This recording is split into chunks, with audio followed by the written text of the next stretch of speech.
জিবা এটা কি? জিবা এটা হচ্ছে জিবা ওরা দৌড় দিচ্ছে দেখো, এই যে ওরা দৌড় দেয়,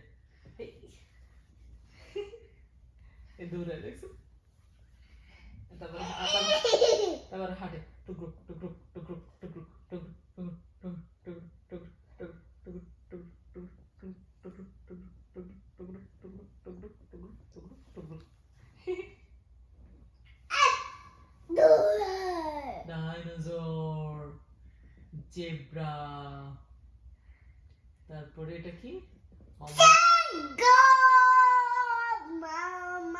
মামা সিংহ, বাবা সিংহ, এটা কি? হাতি, তারপরে ঘোড়া, এটা কি? হালুম। তারপর ওরা হাঁটবে, এই যে ওরা পর্কিউপাইনের পার্টিতে যাচ্ছে, টুকরো টুকরো টুকরো টুকরো টুকরো টুকরো টুকরো টুকরো টুকরো।